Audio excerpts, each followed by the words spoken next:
WrestleBeards, we got all your wrestling gear. WrestleBeards, woo! Hairy man with dirty beards. WrestleBeards Worldwide. Dun, dun, dun, dun. WrestleBeards Worldwide. All right, we're back for another year of WrestleBeards. Not like we've done a year already, but I'm Shrek, your host, with my co-host Luke. Welcome, Luke. Thank you, Shrek. Happy New Year.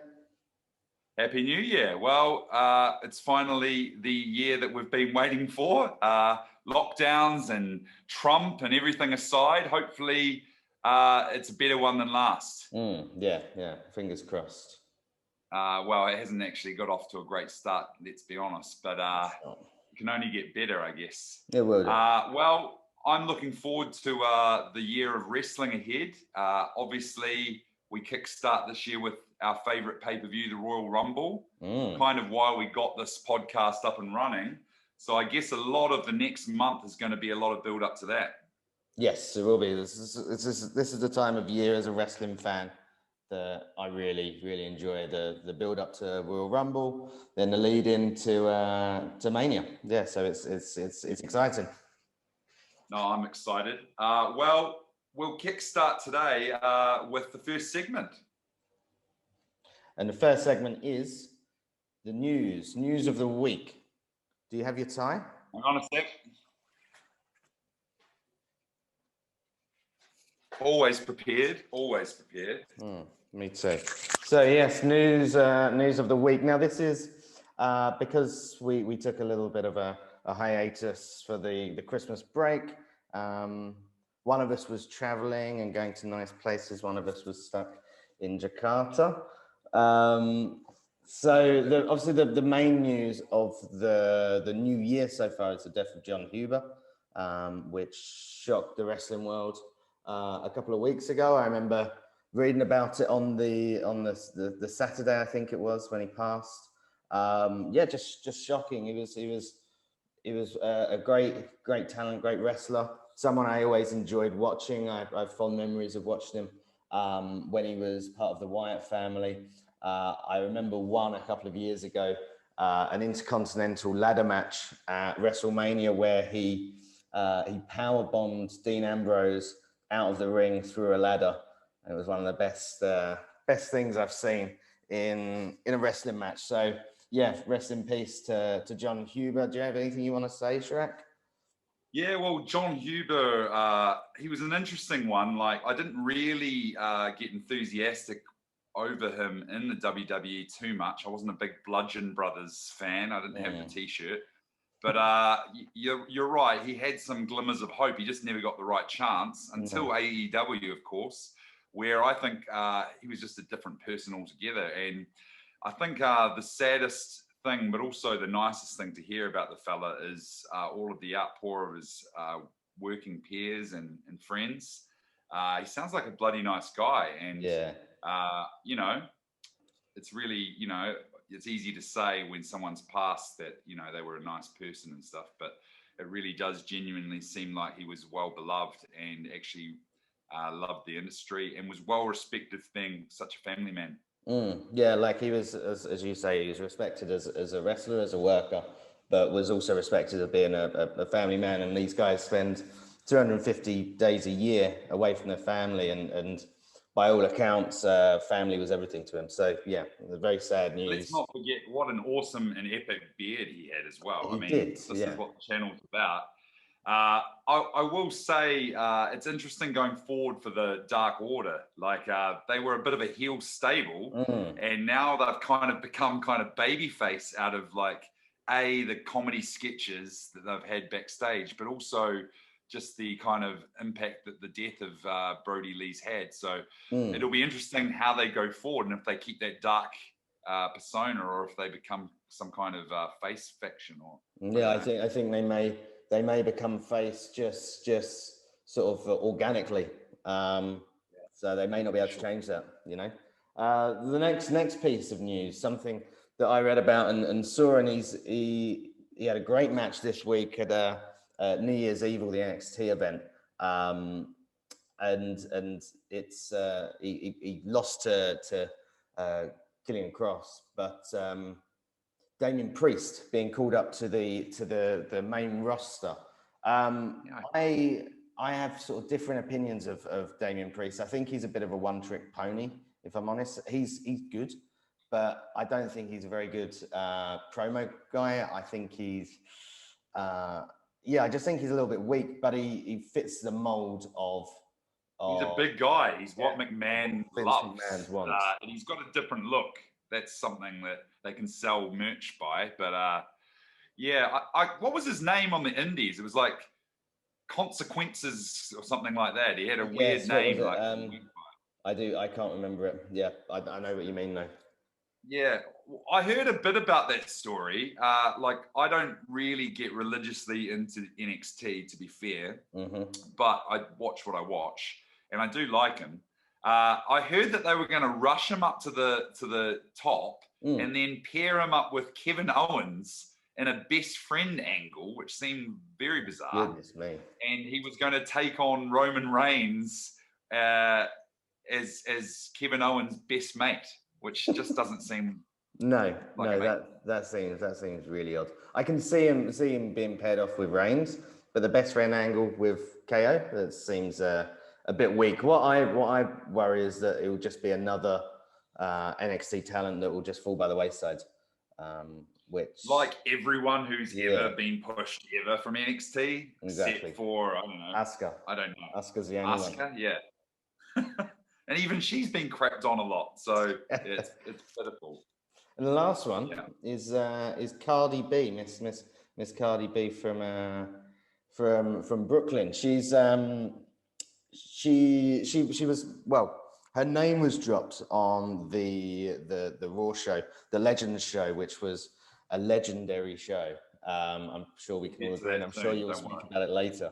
But then that followed up with Cardi B and Lacey Evans going back and forth on Twitter, maybe setting up an angle, a cross-promotional match, which I think would be, I don't know why Cardi B would do it. She's making enough money anyway. I don't see the point in doing that for her. Why risk that? But against Lacey Evans as well, I think is weird. What are your thoughts on what's going on? Do you think it's just smoke? Cardi B is ruining music, so I wouldn't be surprised if Vince McMahon wants to include her in the WWE because she is trash. I'm not a Cardi B fan at all. I don't see any of the appeal there, and I don't want her involved. But I'm not surprised if she would be. I mean, I remember a few years ago they had Snooki involved in WrestleMania or something. So they do like to prey on the old current flavor of the month or whatever. But I don't know. What is it? Wet ass something? I don't want to talk about it, basically. WAP. Not a fan. But yeah, I mean, if that's the only story coming out of Raw last week, then I'm quite surprised too. It was well, I'm gonna leave you to your Raw segment actually, because all right, well, that's a good segue in. Well, Raw last week, it seems like an eternity ago, and that's a good thing because we'd like to put it into the past. It was the aforementionable Legends night. The Legends return for one night only, except they do it about once a month at the moment, where they wheel out the old guys and give them their dues. But I've got to say, like, I sometimes do like those kinds of shows. I do, yeah. But this one has to be one of the worst ones ever. Like, and it wasn't even the star power. The stars they got on the show from the yesteryear were great, but I just don't see why they needed to be there. They didn't utilize any of them well. So I'll get into it. I've got some notes here to my side. So just the pathetic use of Legends. We'll start with the immortal Hulk Hogan. Yep. Let me tell you something, brother. They put him in a initial sketch where he was like doing some throwback to the iPhone like advertisements of the past with the H phone and talking about how phones can use Twitter and Instagram and stuff. And it was just like, this isn't funny, it was so relevant. strange. It's just weird. And Hulk Hogan's awesome. When they ring that sound and he comes out, people forget the racism and the sex tapes, but they remember Hulk Hogan. But come on, H-Phone, that was just weird. It was a bad idea. What else have we got here? People standing around backstage for no reason, just having weird conversations with one another. Like I think they had Mickey Sergeant Slaughter, Tatanka, and Mickey James. Yeah. I didn't get it. No, I didn't. Is Mickey James a legend anyway? Like she's still on the roster. She's an active legend. Yeah, so she's an active legend. I think that they were probably pretty weak on female talent. It was only really Melina, wasn't it? Well, she's back for the first time in so long, and she's in a Lucha House Party skit. Like, she was one of the best women's champions, and her involvement with what was their names at the time? Eminem, I think. Yes, Miz and Morrison. Yeah, Morrison and Mercury. Oh, Joey Mercury. Yeah, that was it. Go bust his nose. And I believe she may have been or may still currently be John Morrison's girlfriend. I'm not sure if that's still the case. I remember they were. I'm not sure if they are now. But that was weird. The other one was Ric Flair, who's obviously on and off the show quite often anyway. But so he comes out accompanying his daughter. That makes sense, and Asuka, and then he gets into some pervy angle with Lacey Evans, like she's all over the show. Maybe it's that Cardi B rubbing up on her. And then there's some kissing and perving going on. And then he costs Charlotte the match, which was weird. That was weird. Didn't make sense. And then she like yells at him and berates him and tells him to bugger off. And I was like, isn't that just a repeat of the angle they did like a year ago with him? Oh, it's just weird. But then we have Orton, who's going backstage. Now, Orton, let's just put this into perspective, Luke. Randy Orton is the legend killer. Yeah. He is the Viper. He's one of the most epic characters in WWE history. Let's not forget that. Yeah. And he's done some horrendous things over the years, punt kicking people in the head and so on and so on. But just, I think, 2 or 3 weeks ago, he set a man on fire. He set a human on fire. And only a week ago, it was alleged he may have set a woman on fire too. Okay? We've got that. And then on the Legends night, he's now just walking backstage from legend to legend. And we're including Big Show in that lineup of legends, who is not a legend in my mind. And he's just sort of bullying them. Oh, you're too old. Oh, you can't do it anymore with us current guys. Big Show, Mark Henry. And I was like, what? You just set a man on fire, and now we're to be intimidated by this crap? What do you think about that? I agree with you. These Legends nights, the Raw 25 anniversary and so on and so forth. I get a little bit excited, and I got up and I watched Raw live, thinking, what's going to happen? The angle of Randy Orton is going backstage and just trying to intimidate all the legends, if you will. I thought was rubbish. It was saved by the fact that there were people on there that you haven't seen for a while, Sergeant Slaughter, Tatanka, Melina, as you said. But they were just given nothing to do. If I was one of them, I'd think, what am I doing here? Show some pride. Can you imagine being Tatanka? He had to get up at 6 a.m. that morning, catch a flight, arrived at the hotel. He had to apply all that baby oil and get himself all bronzed up. He had to get that headdress out of luggage. He had to put all his tassels on. And he was so excited to come back onto WWE.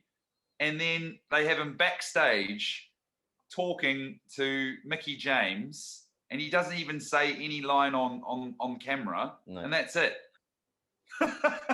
It's just ridiculous. But we've got one worse one to top it off soon, so I'll get there in a moment.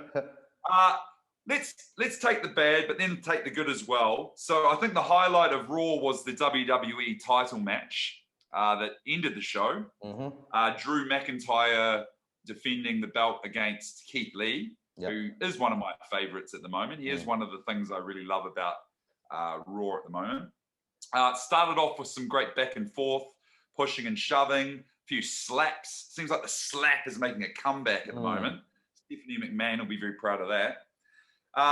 Yeah, and it ended obviously with the Claymore and a retain for Drew. Now, Keith Lee, I hope this doesn't signal the end for his like reign at the top in the contendership. Yeah. But I really rate him, and you know, yeah, he is a bit overweight, but that's kind of the allure of him because he's doing phenomenal things for a big guy. What's your take on Keith Lee in that match? Yeah, I like him. He's great to watch. I really like the tagline "Basket is Glory." I was a big fan of him when he was down in NXT and doing the stuff with Dominik Dijakovic. I agree with you. I don't want him to just be like a stepping stone or a placeholder. I don't think he is. Like the match against McIntyre was good. We all knew that McIntyre was going to win. But there were points in the match where I doubted that, and I thought, well, maybe Lee will win, and this will make the Legends night, or one of the Legends will help Lee or something. Like it was a good match. I just wish they didn't do so many commercials. There were 3 commercial breaks in that one match. It's true. Well, Luke, that of course, Keith Lee couldn't take the title because that would have stolen the party away from my next and final point of Raw takeaways today, which was at the end of that said match, we saw the return of Goldberg. Yeah. And I'm not going to lie, I literally face planted when I saw him, come into the shot and I heard that theme song. So they're obviously, wheeling him out for his one-a-year match, this time against Drew. Now, okay, that could be the case. I mean, he's a bit of a draw. He does signal higher numbers. He did show that in the last couple of outings he's had. But he's literally a guy who's been wrecking storylines for the last few times. Like, apart from, I think the Lesnar one was pretty cool. Where he did take Bray Wyatt's title that time, I believe. Yep. In the lead up to that, which was sad. Or was it even Kevin Owens' title? I can't remember. One of them was the Universal Champion. He took it from KO. Yeah, that's right. And the second time he took it from The Fiend. And it was just like, what is going on? Then he ended up just having basically a squash where he was killed by Braun Strowman. Yeah. Which rushed him into a title picture that he wasn't really ready for. No. And it's basically ruined his career, having the title, which is a ridiculous statement. But yeah, so Goldie Goldberg comes out and he rushes the ring and he gets in and then he starts attacking on Drew for hating on Legends. Yeah, being disrespectful. I don't think Drew has ever done that. And I think even Drew didn't understand that sentiment because he said it. He's like, I don't disrespect Legends.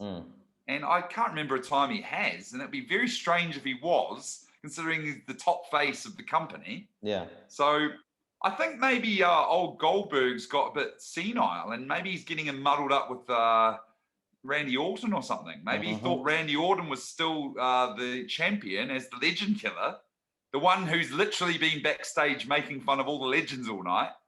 And he's thought it was Drew. So then Drew calls him his dad. That was funny. That line was funny. Pushes him on the ground, and then it's fade to black. Yeah. And the match is not official. Let's hope and pray that match somehow gets changed out before Royal Rumble. It's not actually been made official on the website, but I'm doubting that. What do you think, Luke? Well, yeah, I certainly didn't see it coming. Like you and I have spoken, we thought it was going to be the Battle of the Spear, the Roman Reigns versus Goldberg. Certainly didn't see that coming. I did the same. Like when his music came on, the promo I thought was pretty good. I did enjoy the promo. I thought Goldberg or Oldberg delivered his lines quite well. And Drew McIntyre, it'd be like fighting my dad, mate. I thought was brilliant. I was laughing at that. But yeah, the same old. We anticipated Goldberg would be showing up at some point. We've said it. I didn't think it was going to be like this. I honestly thought they were going to have a three-way triple threat between Sheamus, Keith Lee, and Drew McIntyre. Like all this Sheamus stuff. I mean, the Sheamus stuff Sheamus has has gone. been a star performer in that kind of storyline going on. I don't get it. They could have even done a fatal four-way. They could have had Orton, Drew, Sheamus, and Keith Lee. I think that would be kind of cool to see. That would be. But I don't know. I'm just dumbfounded by that. But not the craziest title match being groomed for the Royal Rumble. So we'll let this segue into the Smackdown takeaways. Yeah, so Smackdown, it was far better than Raw, I feel, and I think that's been pretty consistent over the last couple of weeks. Smackdown has been good. Obviously, we had Big E win the championship on New Year's Eve, New Year's Day. It was New Year's Day show. Again, we spoke in the last podcast about Big E winning and getting it. But that is one of the matches of the day. But the top news, obviously, is the number one contender match was really good, really good match. Kept me glued to it. I thought that it was going to be Daniel Bryan who was going to win. Didn't see Nakamura coming out of nowhere and put in the performance. Can I just interrupt there? Like, I love a gauntlet match, and it was very sort of resemblant of the one that Kofi Kingston went through a few years ago. It was, where no one saw him being the star of the match, and then he ended up being that star. And that was Shinsuke's night in that regard, like you just said. Like, so, I mean, it got me all excited. Like, wow, they're going to push Nakamura. Like, wow, is this really happening? But wait. Then at the end, obviously Adam Pearce came out. What's the role he plays? Is he the booker? Is he like the I GM? think they call him like a producer, backstage producer. Like, I'm not really too sure. I didn't see it. I didn't see it happening, and now he got pushed on top of Nakamura. 1, 2, 3. We have a new number one contender in Adam Pearce, who has never wrestled on WWE TV. He is an ex-wrestler.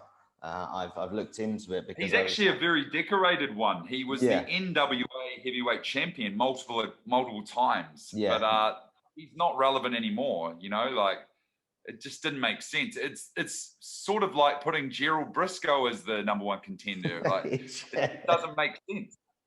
Well, hopefully, given that Nakamura run, like he was brilliant. That is the best I've seen him, I think, ever on the main roster. Like, even when he was fighting AJ Styles and he did his heel turn, like he was fantastic. Really good. It was even a little moment of respect where he had a little bit of a handshake with Daniel Bryan at the end of the match, and I thought that was pretty cool. So I think it is signaling a face turn. And I mean, why do they even make him a heel? Because he was the most over guy at the time. His music is awesome. His theme song, they changed that. And then he's just been dwindling in the bottoms of the roster ever since. He's gone to perpetual Cesaro hell, where you can be the most talented guy on the roster and you just dwindle and suffer because of it. I don't know about Adam Pearce, but I definitely want him to beat Roman Reigns. But I don't think it's going to happen. I don't understand the booking. I don't understand what's going on. I think it's Paul Heyman. I think Paul Heyman is this is his thing. He's set all this up. He's probably come up with the storyline. So in Paul Heyman we trust, I guess. Yeah. So the next bit, and I'm only going to touch on this for a little bit, is your favorite, Ziggler and Roode. They're now the SmackDown Tag Team Champions after defeating the Street Profits. In what I thought was actually quite a decent match. To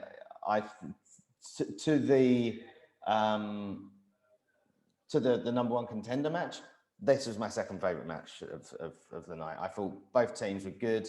All four men played the role brilliantly, and they were, it was just really well done.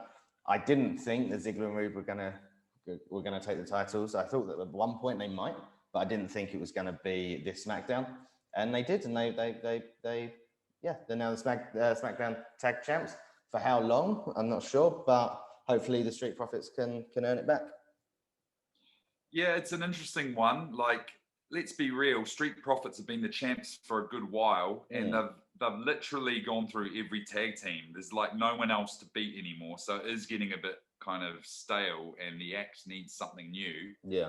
I mean, short of wheeling out Great Khali and Dabba-Kato as a tag team or something like that, like we've got nothing going on there. But I mean, and you just said that I'm not a fan of the new tag champs, and that is true, combined together. But I love each of them individually. I think Ziggler's one of the most wasted talents on the roster, and the stuff that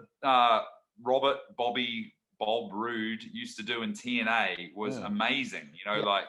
And even his beginnings in WWE on the NXT roster. But honestly, I don't see, they're not very like threatening, menacing, scary. No. They've got, I mean, I think they're going by the Dirty Dogs as their new tag team name. Yeah, they are. Have you heard that?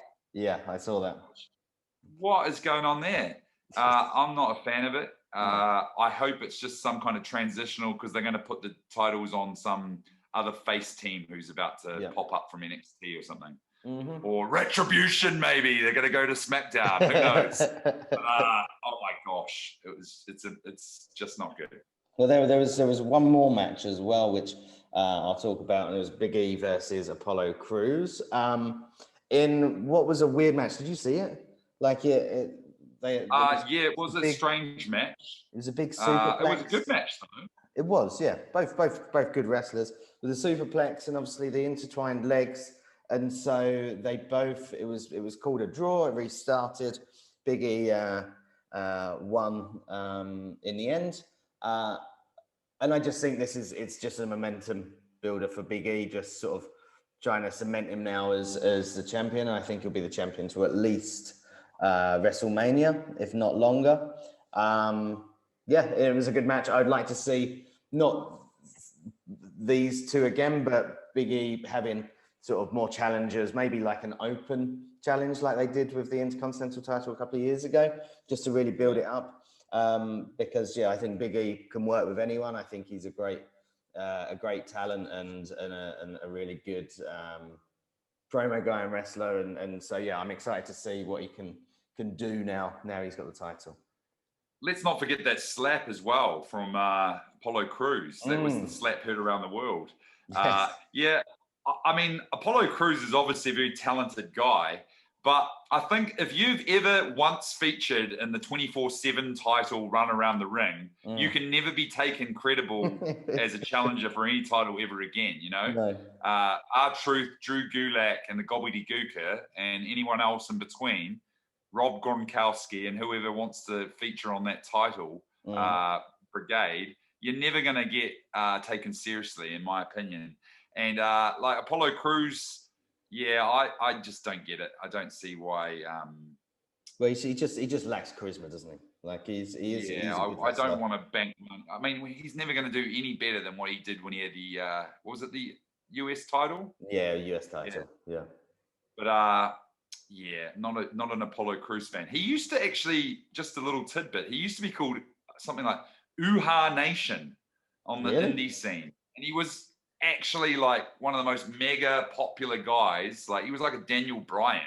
Wow. And when he first got signed by the WWE, it was such a mega acquisition. And then, wow, Apollo Crews, amazing. Yeah, he's fun to watch, but that's really about it. Like the two of them. Who are two guys that are black and big? Oh, Apollo Crews and Terry Crews. Let's combine their names, and we're onto something here, guys. There we go. So that was SmackDown. And I'm looking forward to SmackDown coming up. It's a good show at the moment. I'm getting the better half of the deal, I think, not having to review Raw. At the moment, sure. Yeah. Well, the only promising thing for Raw coming up this week is it's got to be better than last week's Raw. Yeah. So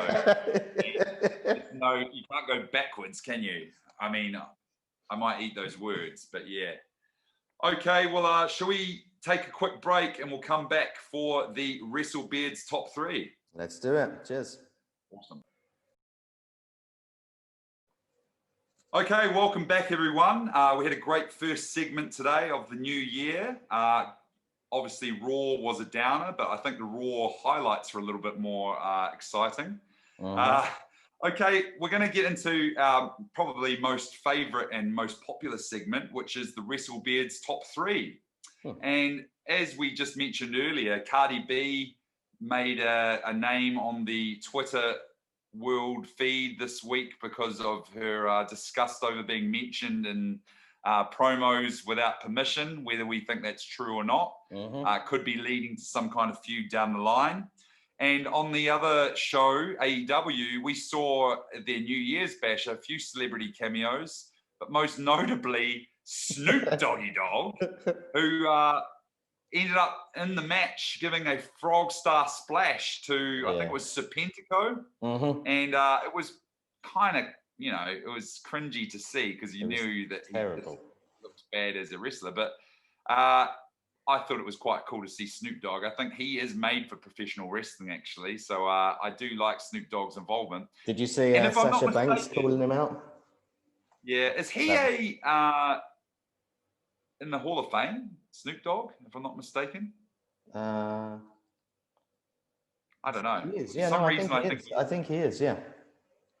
But anyway, so as far as those couple of things that have happened in the celebrity field of pro wrestling this week, I thought it'd be appropriate if we named our favorite celebrity involvements in pro wrestling history. Yeah. So we're gonna, like always, we're gonna have our three. We're gonna count them backwards, 3, 2, 1, alternating between both of us. So why don't you kick us off with your number 3 pick, Luke? Yeah. So my number 3 pick is LT Lawrence Taylor, the linebacker from the New York Giants in the sort of mid-90s.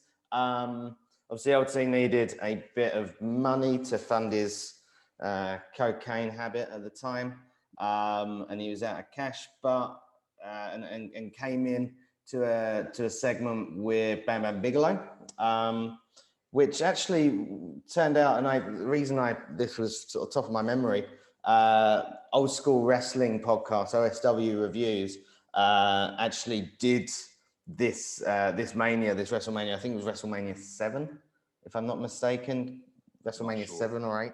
And they did this one where Lawrence Taylor fought against Bam Bam Bigelow, and I watched it this week. It's been my last week of school term term break before I go back to work tomorrow. So yeah, and then I went back and watched the full match, and he was obviously he's an athlete in his prime, an NFL player, like very fit, very athletic, but was seamlessly able to work, and he took bumps. He ended up going over Bam Bam Bigelow, which I think Bam Bam Bigelow never really got over. When he went to WCW a couple of years later, people were chanting Lawrence Taylor in the crowd when he was wrestling. So yeah, him losing with a clean finish was not too good. But Lawrence Taylor and the media scrum that it brought is my first pick. Oh, I agree. He was fantastic. He's kind of one of the OGs for being a sports star coming across. We did see a few more later in the years, and I think a couple of them we'll mention shortly. Okay, well, my number 3 pick is not one of my favorite people at all. In fact, probably one of my most hated people. However, I think when he got involved in the WWE many moons ago, it was a great involvement, and it sort of elevated a couple other people, which is what I think if you're going to bring a celebrity in, they need to give some stakes to some of the wrestlers. It can't be about them, which I'm about to say, someone giving an unselfish act is this guy, which seems like a anomaly or a catch-22, but it's Donald Trump. Yep. If we remember back, he's had a lot of involvement in WWE throughout the years. This is pre-presidential days when he was just the apprentice host and a billionaire tycoon. So basically, he always popped up when they were in town in New York, always at Madison Square Garden, and and so forth. But it wasn't until I think it was WrestleMania, I want to say 27 or something. No, it can't have been that. No, I'd say maybe 20, it was 23, 22. not too far away. It wasn't, no. So in the lead up, it was Vince McMahon was getting more. This is when he was more involved, and it was when the ECW promotion was around. Yep. And Vince McMahon somehow became the ECW champion because he beat Bobby Lashley in his first run in the company. And so Bobby Lashley sort of said, well, I need someone backing me. So Donald Trump came in and backed Bobby Lashley in this feud. And then because McMahon wanted his own hired gun, he brought in Umaga, yeah. who was phenomenal at the time. A really great heel character, savage beast from the Pacific Islands, Samoa. And it sort of shouldn't have been a good match, but it was. And the stakes on the line were that whichever billionaire's hired goon would lose, then he'd have to get his head shaved live at WrestleMania. Yeah. And a lot of people wanted Donald Trump to lose in a lot of ways because it would have been great, but he didn't end up losing, and then he ended up shaving Vince McMahon bald, which was very, very interesting. And then he obviously appeared a few other times. I think he was the general manager of Raw for a while. Yep. Donald Trump. He ended up buying the WWE in some storyline or something. And then he was obviously inducted into the Hall of Fame, which in some ways I actually agree with because I mean, there's some really dodgy celebrity inductions in that hall. Drew Carey being number one, who was in a Royal Rumble match, and that is all he's ever done in the WWE ever. And Donald Trump, who's done quite a lot of appearances, he has, and some memorable. So, not a Donald Trump guy. And I don't want to get political on here, but after that stuff in America the other week at the Capitol and stuff, it's disgraceful. By anyone who wants to follow that man. But that's enough said on that. How about that? Yep, very good. Yeah, we don't need to go into it. What about number two for you? So my number two, again, same sort of time. I think late 2000s. Floyd Mayweather Jr., the boxer, 50-0. Again, not the most likable bloke, but as a sportsman, I don't think there's any better. The best boxer of my generation, certainly, and he came over and probably needed a bit of money again, quite like Lawrence Taylor. So a big payday at WrestleMania where he fought and beat the Big Show. So Floyd Mayweather of 5'8", 5'9" versus the Big Show of 7 foot tall, and Mayweather ended up beating him. And it started with Mayweather being thrown out of the ring by the Big Show and all his lackeys catching him, and it went back and forth. And Mayweather actually, he gave a really good account of himself. But what I really enjoyed about Mayweather doing this was the build. So the build to it happened over a month or 6 weeks, starting with Big Show picking on Mayweather who's in the crowd. Mayweather hopped over. Do you remember? Like he did that hop over the rail, came in. Big Show was on his knees, and Mayweather fully punched him.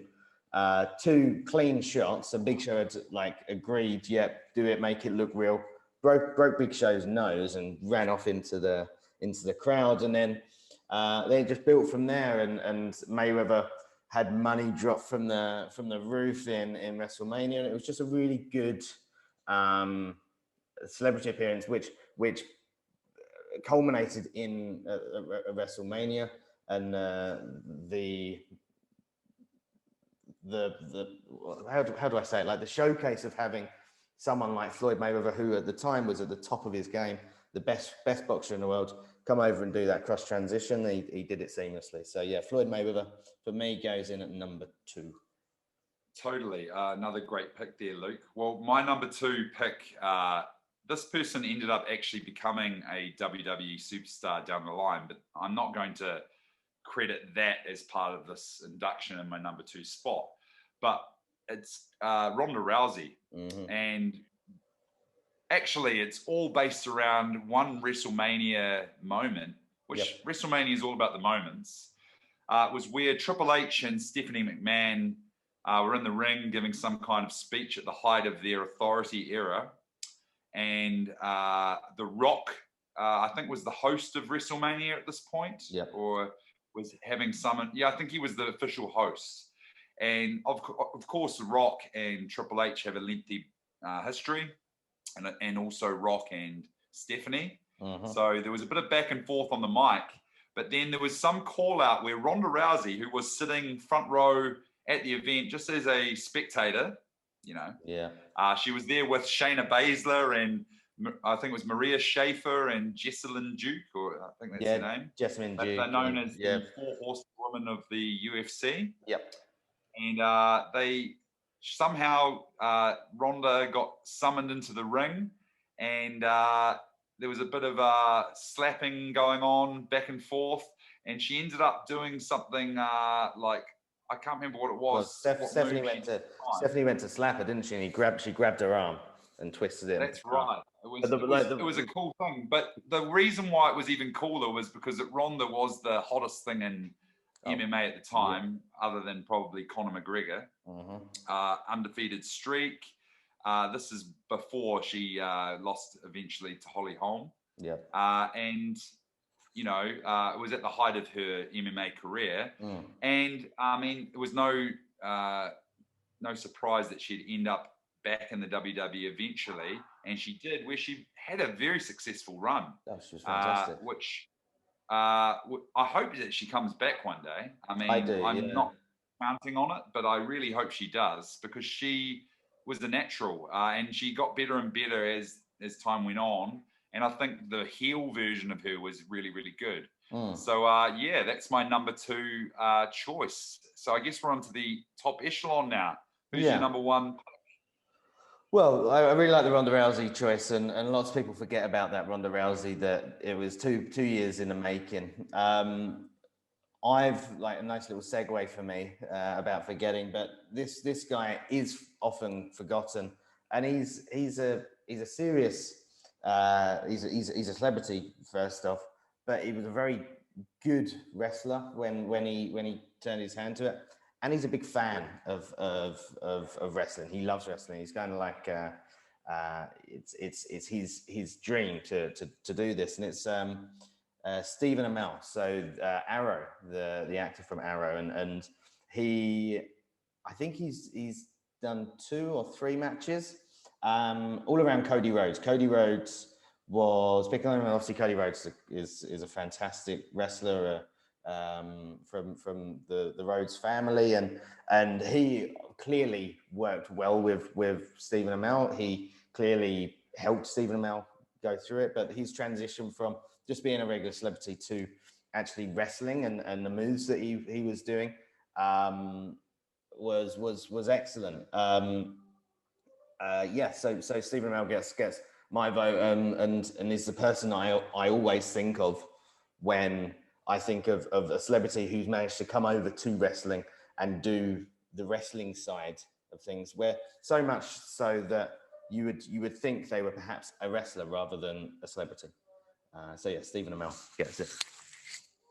Agreed. Well, I am going to get into my number 1 pick, and I mentioned her earlier. Obviously, it's Snooki.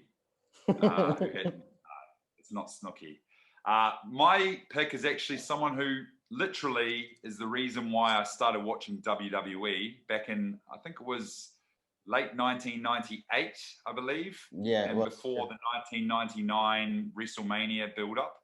And he came on the scene as a guest of Vincent McMahon on a Raw one evening.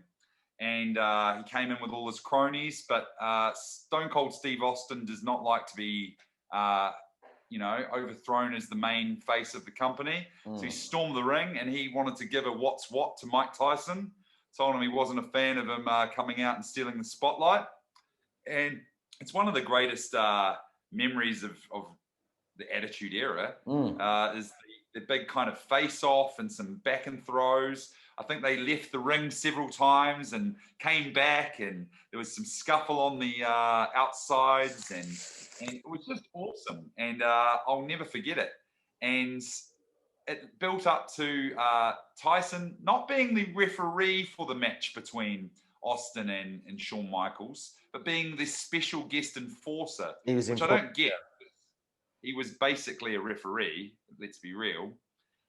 He ended up being controversially involved in the match throughout, and it was and ended up given the 1-2s, which is what we were all waiting to see. Yeah. But not to who we expected he was going to punch out. I think he was wearing a D-Generation X t-shirt. He was, as the enforcer, but then he ripped it off to reveal a 316 and knocked out Shawn Michaels, which was cool. Yes, it was very cool. He has had a match in WWE a few years later, where he had a kind of mini feud with Chris Jericho. Yep. And again, they rehashed that on a recent AEW Dynamite. So, they did, yeah. They never had the match, but it may be something in the pipelines for Chris Jericho and Tyson. So, yeah, I'm going to wrap that up there. But I think we made some great picks, Luke. Yeah, I agree. One of note, which I'm going to say, but he's I think he's coming over to become the wrestler. Is Pat McAfee. The punter for the Indianapolis Colts. Some of the work that he's done with Adam Cole and Yui has been excellent, and I'm really excited to continue seeing what Pat can. I agree. He's really exceeded expectations. Really has, yeah. And I think he could be just a great addition to the regular roster by any means. But it could be, yeah. Pat's pack, and he's even elevated some other guys. Like I said earlier, that's got to be the most important thing. Like, what were Danny Burch and Orny Loken doing before Pat McAfee got involved? Yeah, and they weren't doing very much. Very much. And obviously, and Pete Dunne. Pete Dunne has come back into relevance, and looks like he's going to be up next facing Finn Balor for the title. That's what's being sown. So yeah, McAfee has elevated them, and the genius that is Adam Cole has helped him on his way with that. For sure. Oh well, we'll wrap up that segment. But again, fantastic picks, and celebrities out there. If any of you want to make a cameo on our podcast, we're taking anyone but Donald Trump and Snooki. Yeah. And we'll probably still take you. Yeah, I don't think we can turn our nose up to Snooki. No, we wouldn't do that. Okay, well, that brings us to the final segment of the show, which is another favourite of mine. It's the WrestleBeards homework. Yeah. It's where we both choose something wrestling related. It doesn't have to be strictly about wrestling. It can be just about a wrestler, or they may have starred in it, written it, recorded on it, and so forth. But it has to have some tenuous or, outright link to wrestling. Yep. And it's something for our viewers to watch as homework throughout the week until the next podcast. So, Luke, why don't you kickstart us with your addition to homework for the week? Well, this actually doing the podcast reminded me. I think you brought it up when we were speaking, maybe online, maybe offline. I'm not too sure. But the resurrection of Jake the Snake in the documentary about his problems with addiction, to how Ddp, Diamond Dallas Page, and his yoga program sort of revolutionized some ex-wrestlers' existence, really, and changed and helped them with this addiction. So it's a hard watch, because you see these guys, Jake the Snake Roberts and what's his name? Not Kevin Nash. Razor Ramon. Yeah, Razor Ramon, Scott Hall. You see them in some really dark, bad situations where they're basically they're on a slow road to death unless something changes around, and DDP does it for him. He changed it around. He takes them takes him in. He basically he opens his house up to being like rehab. center. Yeah, rehab. And he helps them, and now you look at Scott Hall, and you see what he's doing, and he still is clean now, and he has been clean for many years, and he makes these on-off appearances, but he looks, you can just see he's not inflated, he's not bloated, he looks better. And obviously Jake Roberts is now playing an integral role on AEW, and has managed to like as the show says, the resurrection has managed to resurrect his career and his love for wrestling, and has managed to get out of the darkness of his addiction. So yeah, the resurrection of Jake the Snake is a really great documentary. It's a couple of hours long, and you'll be glued to it. So yeah, give it a look and check it out. It's a great watch. I'm actually someone who subscribes to Ddp Yoga myself, actually. I've been doing it for a few months, and it's a phenomenal program as well. This isn't my pick for today, but just as an addition to what you've said. And, you know, that documentary really tears at the heartstrings, doesn't it? Like, it does. Roberts was one of my favorites when I started watching wrestling. So to see him at his lowest, and I mean, there was some footage of him drunk in the ring when he was at some indie shows, and then like couldn't even move, like hinged at the knees and stuff. It was very, very awkward. Yeah, but it did culminate, I believe, if I'm not mistaken, in like him getting the Hall of Fame induction that was it. as well for both of them, which was cool and like something well deserved. I think a thing we forget is these guys, these wrestlers, men and women, they put their bodies online most days of the year, and even though it's scripted and not real, the physicality is. And you know, they're bashing each other with chairs and falling through tables and taking bumps, and then they're always away from their families. You know, it's got to take a toll emotionally on them, and you know, it's not surprising that so many wrestlers do have hardships. And it takes sort of a look at behind the curtain in that documentary. It really does. Great pick. Well, my one is in a similar vein, actually. It's a series. It's finished its second season, and it's called Dark Side of the Ring. It's produced by Vice, the channel, and it's basically a sort of episodic, you know, hour-long, I believe, look into some of the darker stories of the wrestling industry, WWE and otherwise. And it's just really like there's a lot of folklore involved in wrestling and the stories that we're told, but we never really know the full side. So it really does take a look at the actual stories in quite detail. And they've been able, because there's a bit of respect behind what they're doing, and they're not just doing it so tabloidish or looking at it from a money-making perspective. They've got the accordance by a lot of the families involved in some of these stories, which actually is really powerful to hear. And I'll just go through a couple of the episodes that stood out for me, because I love the series and I can't wait to see more. So there was obviously the Montreal Screw Job, where talked about sort of the beginning of the Attitude Era, where in the fake wrestling world, the promoter of the company, McMahon, screwed over his top champion and got them to do a fast count so that he lost the title, but in real. So the whole mythology was broken down and what happened in that story.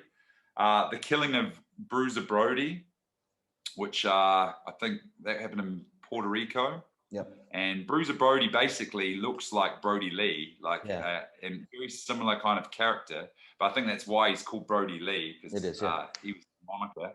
And it was the story of how a lot of wrestlers would go on independent tours to Puerto Rico, and there was a lot of dodginess with the local mafia and so forth over payments for said matches, and it ended up with him getting stabbed in the showers, which was really hard to hear. And it was all of the wrestlers who were there that night in the account of what happened.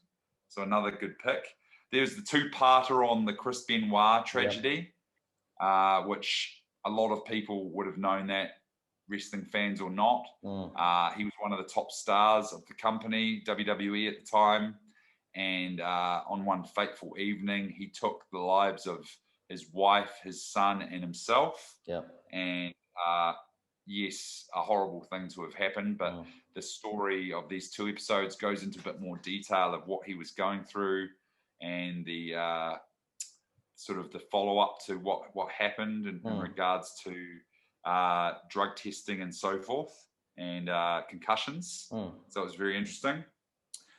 There was the life and crimes of New Jack, ECW legend, but just a filthy individual who used to like literally violently hurt people on purpose, non-storyline. Yeah. And it was just graphic and so unbelievable to listen to the story. I didn't know too much about it.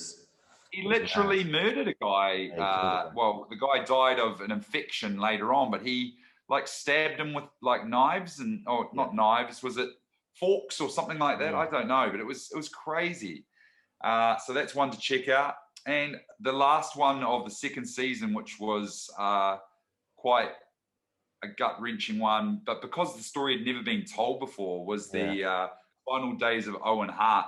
And in particular because his wife and children were involved, who have never done an official interview about the story itself before. So they have trust in this company to tell their story.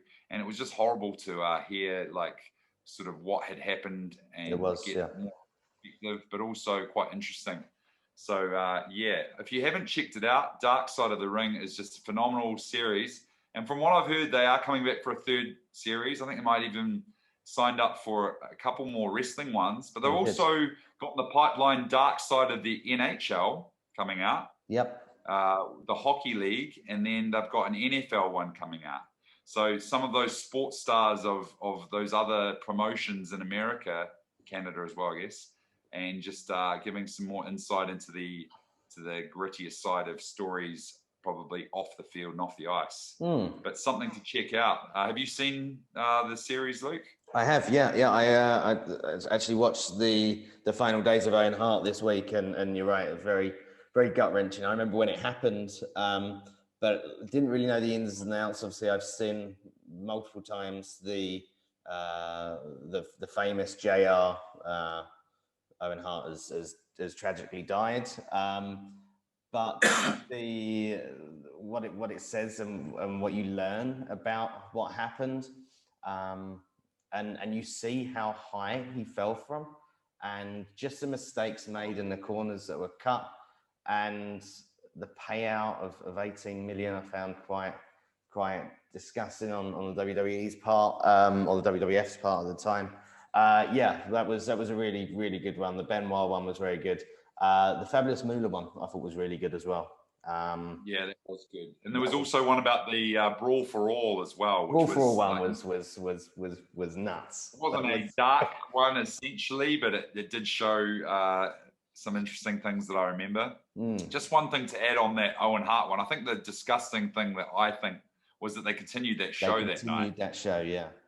Like a man died who put all of his life into that industry, and then they continued while you can see his blood was still in the ring. Blood's on the mat. Awful. So it was in poor taste, but definitely check those out. So that's a couple of picks for homework for the week.